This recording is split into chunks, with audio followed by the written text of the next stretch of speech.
नमस्कार दर्शकों, स्वागत है हमारे YouTube चैनल सतलोक की तलाश में। दर्शकों, आज हमारे YouTube चैनल के माध्यम से आपके सामने दो पक्षों के ज्ञान के विचार रखे जाएंगे। पहला पक्ष है संत रामपाल जी महाराज और दूसरा पक्ष है दयानंद सरस्वती जी के विचार। एक्चुअली में दर्शकों, ये टॉपिक लेकर मैं इसलिए आया हूँ कि ये टॉपिक बहुत ही खास है।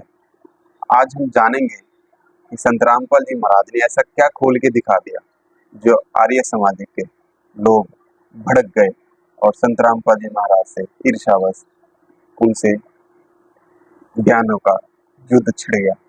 तो आइए शुरू करते हैं। पहले जान लेते हैं संत रामपाल जी महाराज के विचार और उन्होंने पुस्तक में क्या खोल के दिखाना शुरू किया। तो चलिए देखते हैं। गुरु तत्वदर्शी संत रामपाल जी महाराज के अमृत वचन।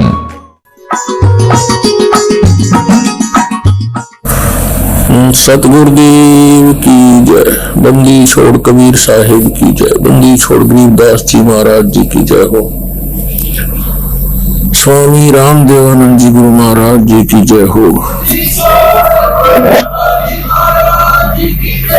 गरीब नमो नमो सतपुरुष को नमस्कार गुरु की नहीं।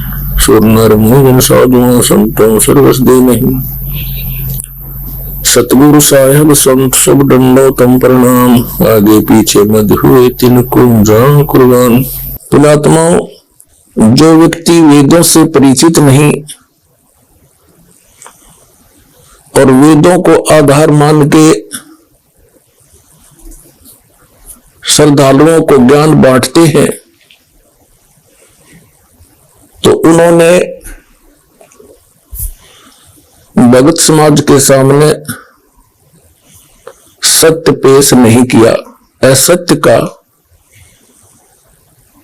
डंडोरा पीट दिया, असत्य की बुनियादी कर डाली। आर्य समाज के व्यक्ति सभी ये मानते हैं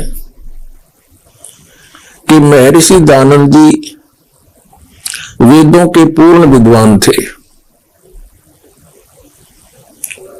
और वो ये भी मानते हैं कि महर्षि दयानंद जी ने वेदों के आधार से सत्यार्थ प्रकाश नामक पुस्तक की रचना की है। और ये भी कहते हैं आर्य समाज और महर्षि दयानंद तथा वेद परमात्मा को निराकार मानते हैं। आर्य समाज और महर्षि दयानंद तो कुछ भी मानते रहो, पर वेदों का नाम लेकर भी क्यों झूठ बोलते हो? तो वेदों को क्यों बदनाम करते हो? देखिएगा, वेद परमात्मा को साकार बताते हैं, नर आकार बताते हैं, सशरीर बताते हैं।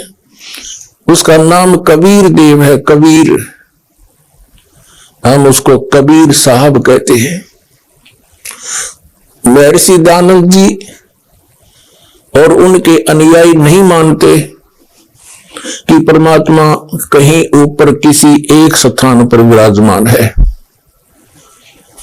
जबकि वेदों में ढेर सारे प्रमाण है कि परमात्मा एक स्थान पर ऊपर के लोक में रहता है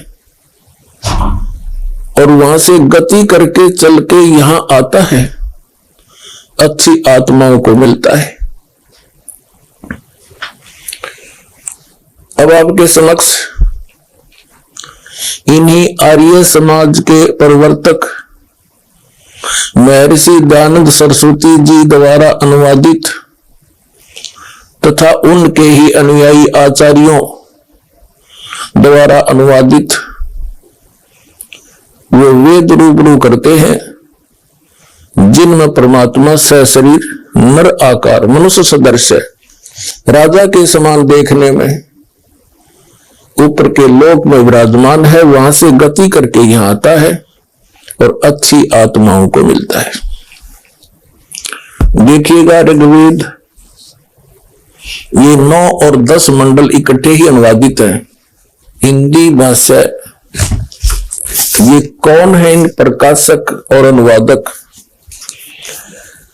सार्वदेशिक आर्य प्रतिनिधि सभा, महर्षि दान भवन, रामलीला मैदान, नई दिल्ली। ये इनके फोन और फैक्स नंबर हैं।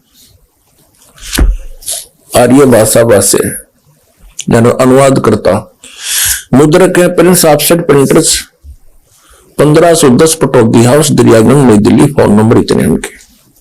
इन्हीं का अनुवाद है।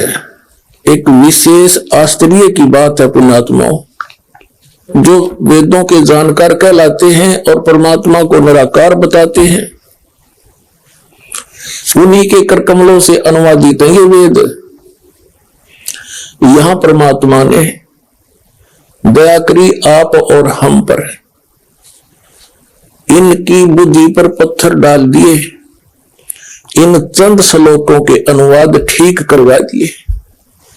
अन्यथा यदि ये दास अनुवाद करता, ऐसा ही करना था।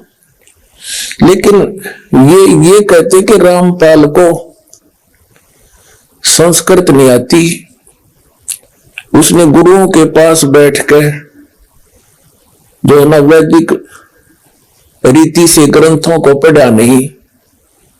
यह भी समस्या हल करवा दी परम पिता ने आपके लिए। इन्हीं इंजीनियरों के द्वारा अनुवाद करवा दिया। अब कहीं चुल्लू भर पानी में डूब कर मर जाएंगे। जिन्हों क्या करते वेदों में निराकार परमात्मा बताया है, देखिएगा। हम पहले इसको लेते हैं ऋग्वेद मंडल नंबर 9, सूक्त 82 और मंत्र नंबर 1। इसमें क्या कहा कि सर्व उत्पादक प्रभु यानी सबकी उत्पत्ति करने वाला परमात्मा, प्रकाश रूप सद्गुणों की वृष्टि करने वाला और पापों का हरण करने वाला, नाश करने वाला, वह परमात्मा, वह राजेव राजा के समान। राजीव राजा के ये 269 पर 269 पर है। आगे का शेष अनुवाद यहां पर है 270 पर। ऋग्वेद मंडल नंबर 9 सूक्त 82 का मंत्र 1 पढ़ रहे हैं। राजा के समान दर्शन यह है, नर आकार है, राजा के समान देखने योग्य है। वह पृथ्वी आदि लोक लोकांतरों के चारों ओर शब्दमान हो रहा है। वह वर्णीय पुरुष को यानी अच्छी आत्मा को, जो दृढ़ भक्त है, उसको पवित्र करता हुआ प्राप्त होता है। जिस प्रकार विद्युत आकाशीय बिजली स्नेह वाले स्थानों को आधार बनाकर प्राप्त होता है, उसी प्रकार उक्त गुणों वाले परमात्मा ने इन ब्रह्मांडों को उत्पन्न किया। अब इसमें क्या स्पष्ट हो गया कि परमात्मा सशरीर है और पापों का नाश करने वाला है, और वो दृढ़ भक्त को, अच्छी आत्मा को आकर मिलता है, वहां से चल कर आता है। राजा के समान देखने योग्य है। वो उद्देश्य क्या लेकर आते हैं देखिएगा। ऋग्वेद मंडल नंबर 9 सूक्त 82 का अब मंत्र 1 पढ़ लिया, 2 पढ़ेंगे।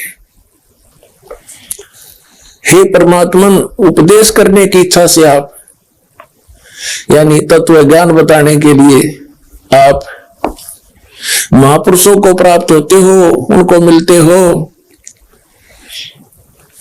आप अत्यंत गतिशील पदार्थ के समान हमारे आध्यात्मिक यज्ञ को प्राप्त होते हैं।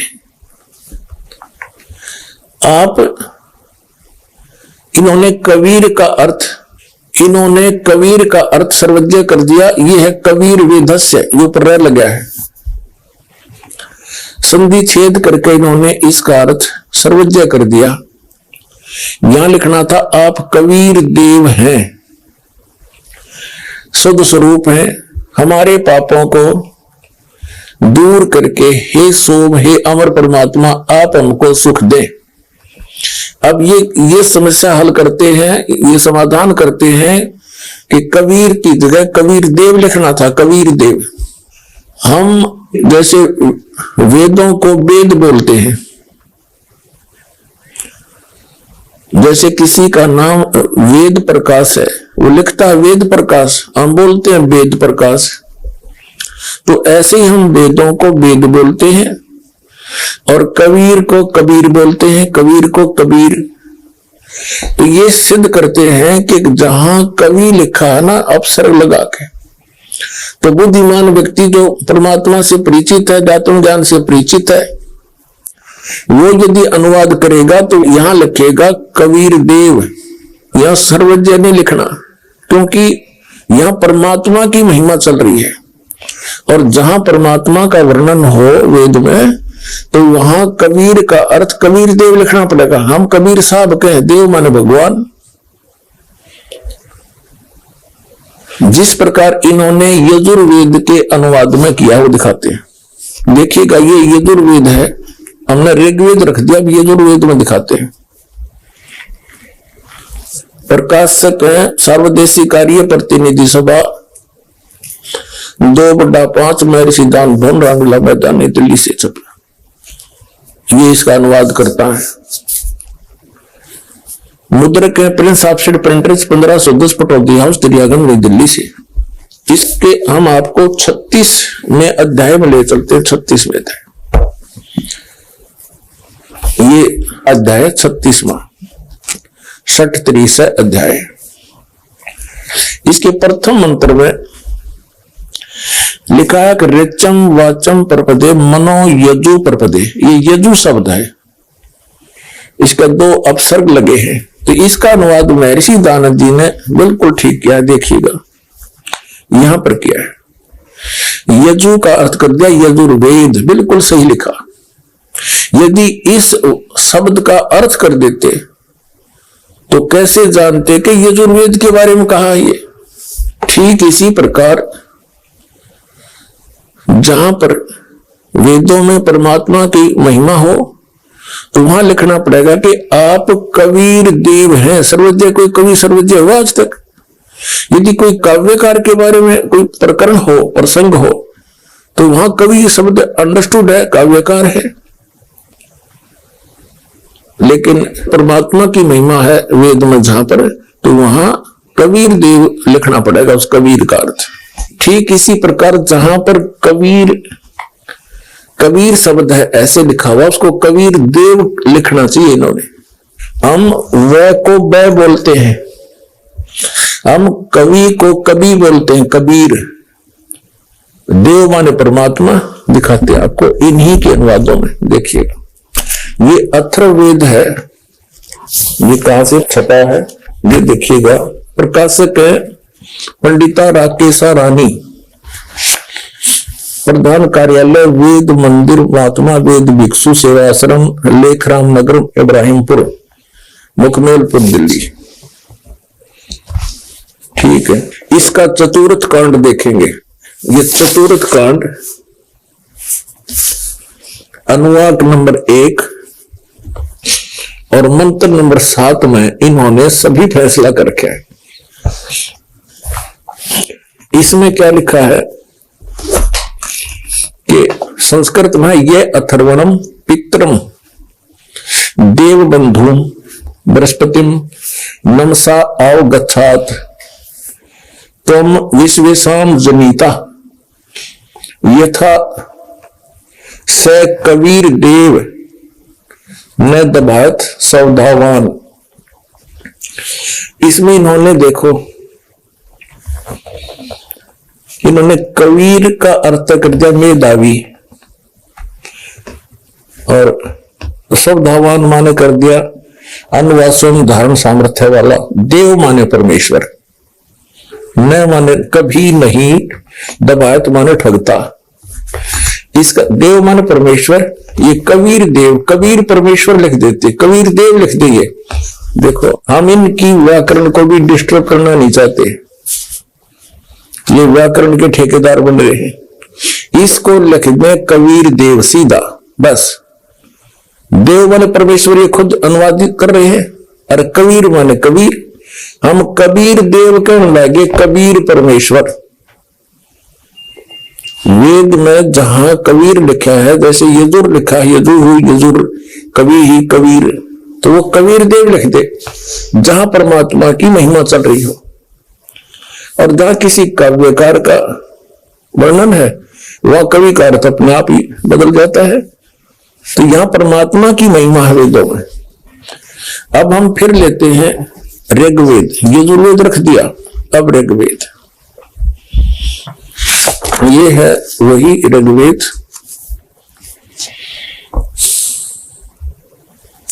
अनुवादकर्ता और ये मुद्रक ये है। अब हम इसके ऋग्वेद मंडल नंबर 9, सूक्त नंबर 82 और मंत्र नंबर 1 को तो हम पढ़ चुके हैं, फिर पढ़ लेते हैं एक बार। 82 का मंत्र नंबर 1,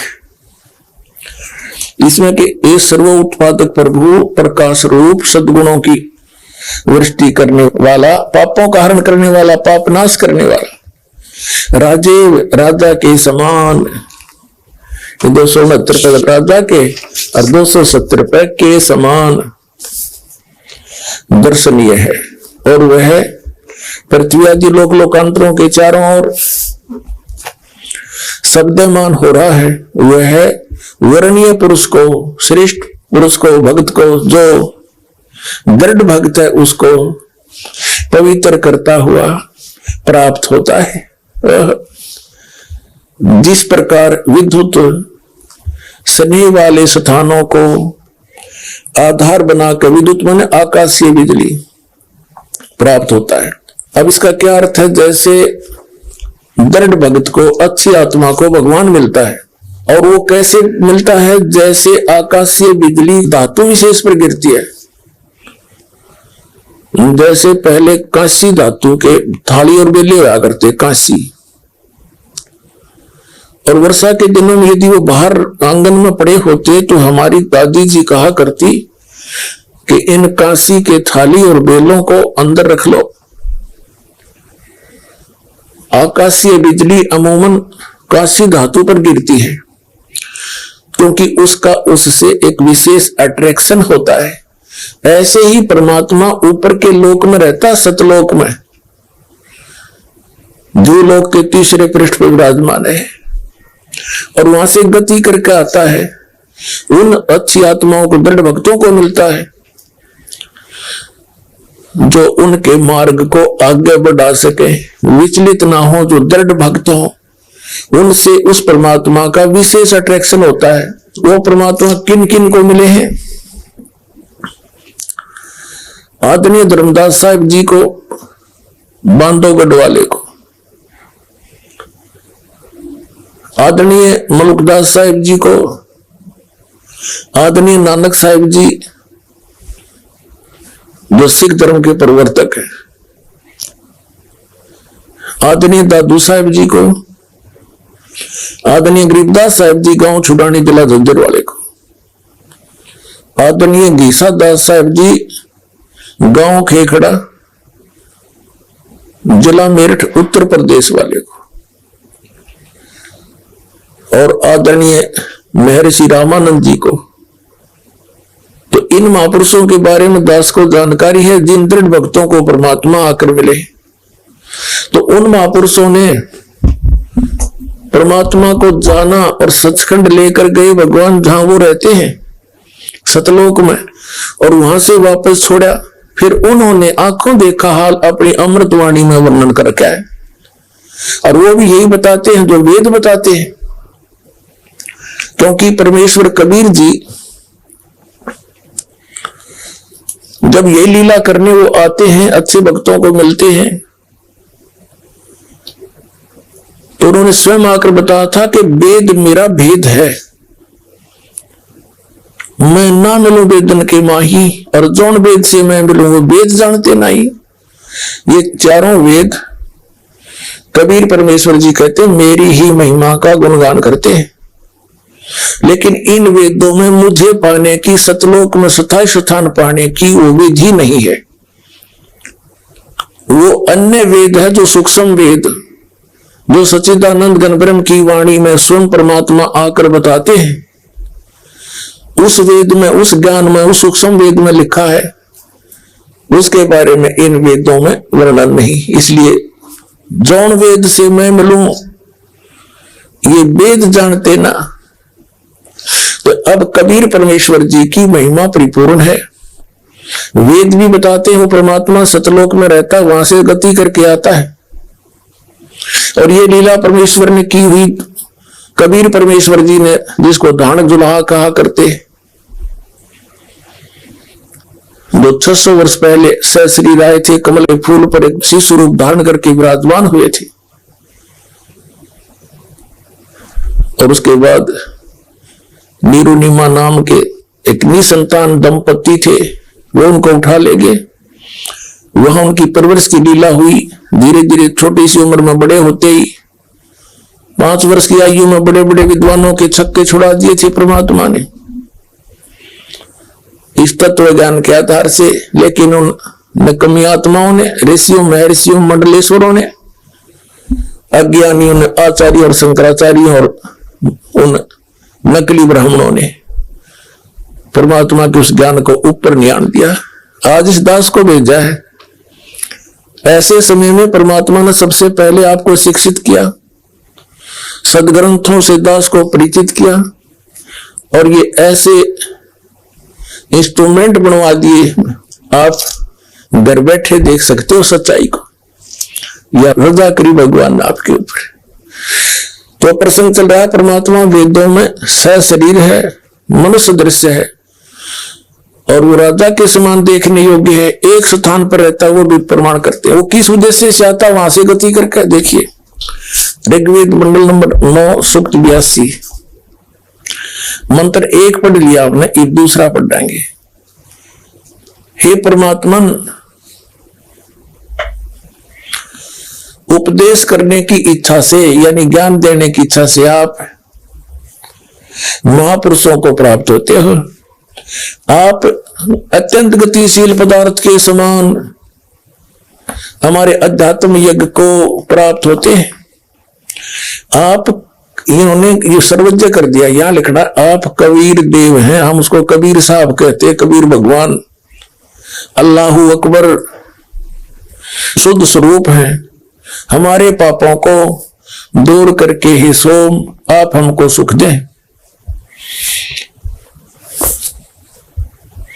प्रेम भाव को उत्पन्न करते हुए पवित्रता को उत्पन्न करें। ठीक है, अब हम आपको दिखाते हैं ऋग्वेद मंडल नंबर 9 सूक्त 86 का मंत्र नंबर 26। इसमें क्या है, ये कबीरत्व है, कबीरत्व। यहां देखा, यज्ञ करने वाले यजमानों के लिए, यानी यज्ञ माने धार्मिक अनुष्ठान, भक्ति करने वाले यजमान माने भक्तों के लिए परमात्मा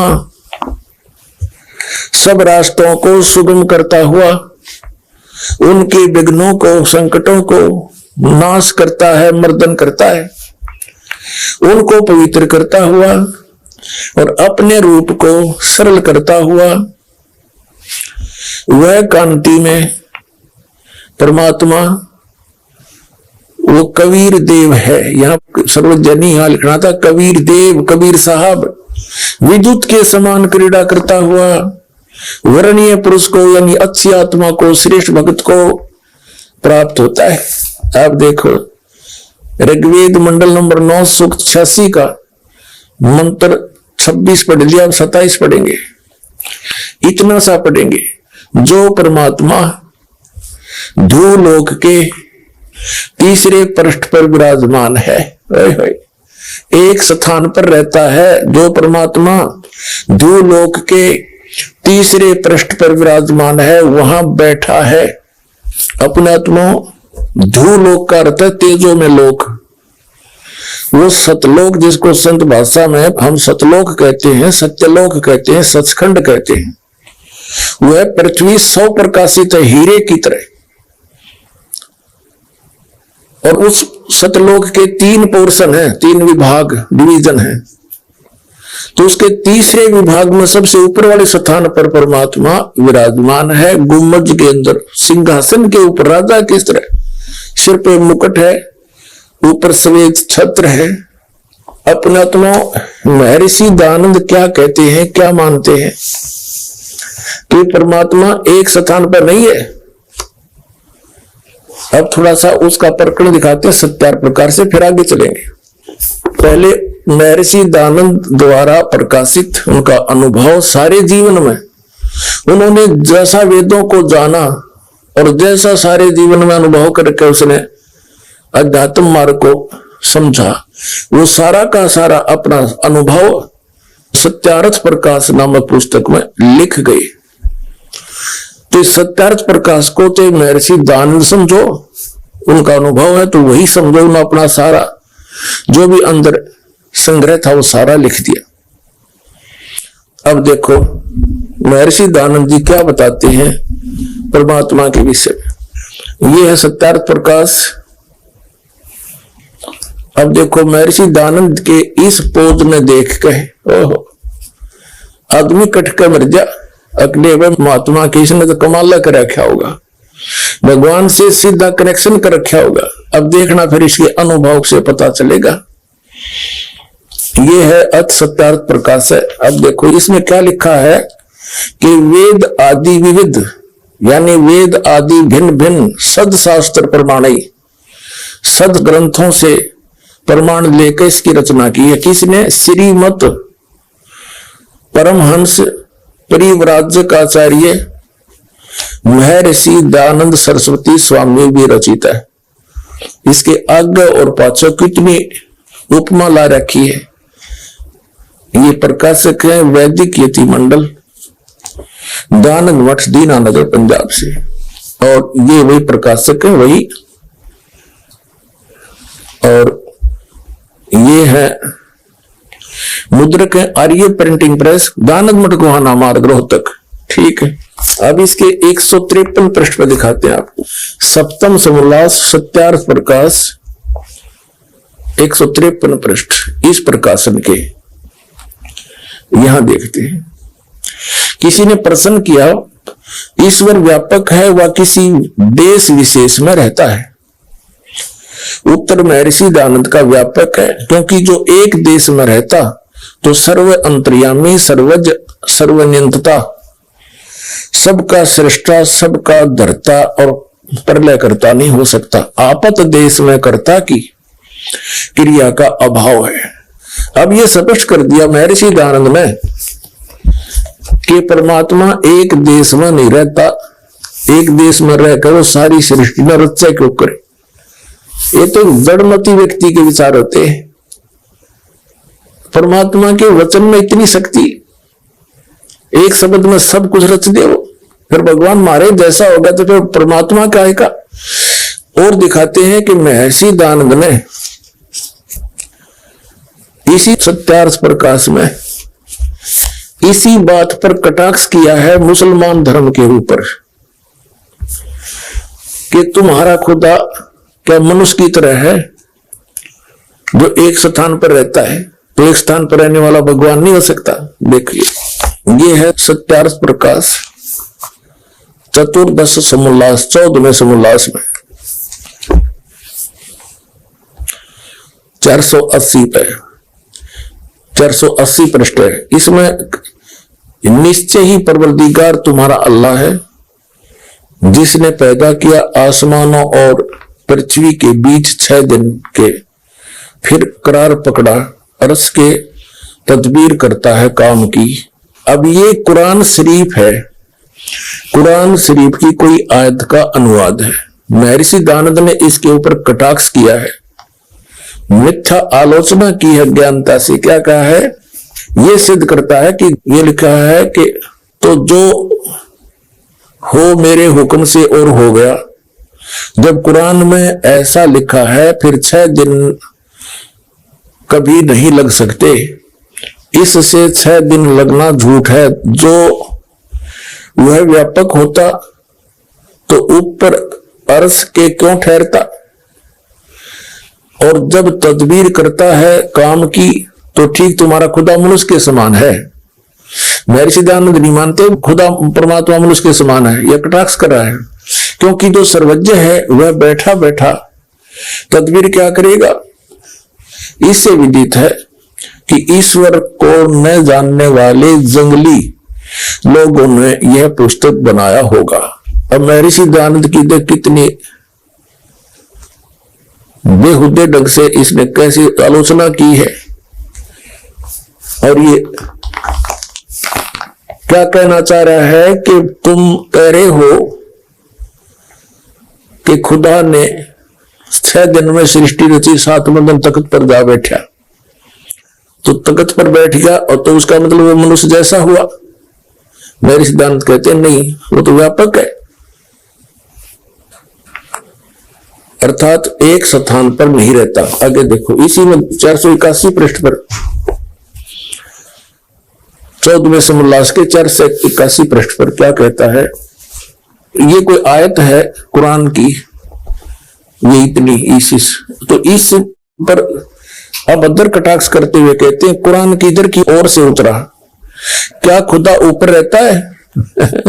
मेरे सिद्धांत नहीं मानते कि तरह रहता है, क्या खुदा ऊपर रहता है?